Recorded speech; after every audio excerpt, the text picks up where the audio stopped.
আসসালামু আলাইকুম প্রিয় এসি ফ্রিজ টেকনিশিয়ান ভাইয়েরা। তো এটা হচ্ছে স্যামসংয়ের একটা ফ্রিজ।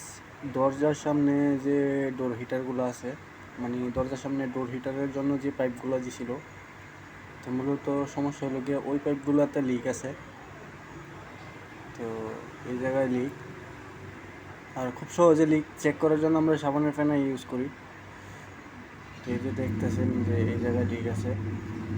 তো স্যামসংয়ের ফ্রিজগুলোতে একটা সুবিধা আছে, সাইডের যে বডির সাইডে যে কন্ডেন্সার দিব দুই সাইডে, আর ডোর হিটারের জন্য যে সামনে যে কন্ডেন্সারগুলো দিব এটি আলাদা আলাদা করে দেয়। যেরকম এই যে এই জোড়াটা দেখতেছেন, এই জোড়াটা ছিল বডির কন্ডেন্সারের সাথে। তো এইটা হচ্ছে ডোর হিটারের জন্য যে পাইপগুলো দিচ্ছে এক মাথা, আর এইটা হচ্ছে এক মাথা। এই মাথায় ফিল্টার লাগানো ছিল, আর ওই সাইডের যে মাথাটা ওই মাথায় ছিল বডির সাথে, এই মাথাটা ছিল বডির সাথে, বডির কন্ডেন্সারের সাথে। তো এখন আমি এই জায়গা থেকে কাটতে দিয়া যে আমি আলাদা 20 ফিট কন্ডেন্সার, আমি ডোর হিটারের যে দরজার যে মাপগুলো ওইগুলো নিছি, নেওয়ার পরে 20 ফিট পাইপ আমি এইদিকে আলাদা করে জোড়া দিছি। তো এই মাথায় আমি এখন ফিল্টার লাগাবো।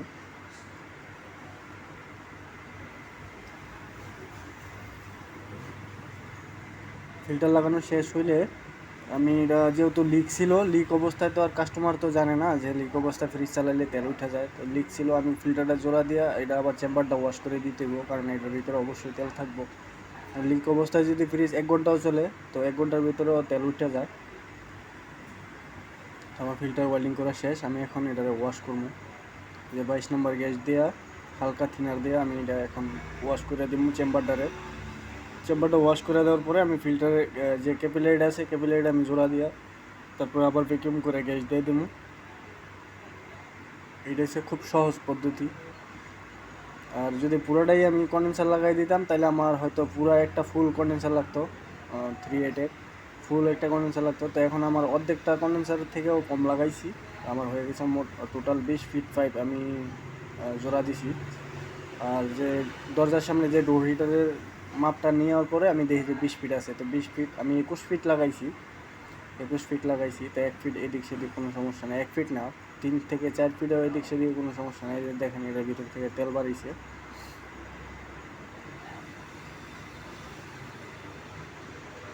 তো এখন আমি ক্যাপিলারি জোড়া দেবো। তো এখন আমার সব কিছু শেষ, আমি ভ্যাকুয়াম করে গ্যাস দিয়ে দিয়েছি, ফ্রিজ মূলত অন অবস্থায় আছে। আমার ভিডিওটা যদি ভালো লাগে লাইক কমেন্ট শেয়ার করে দিবেন, আর যারা ইউটিউব থেকে দেখতেছেন তারা আমার চ্যানেলটাকে সাবস্ক্রাইব করে দিবেন। আজকের ভিডিও এই পর্যন্তই। আল্লাহ হাফেজ।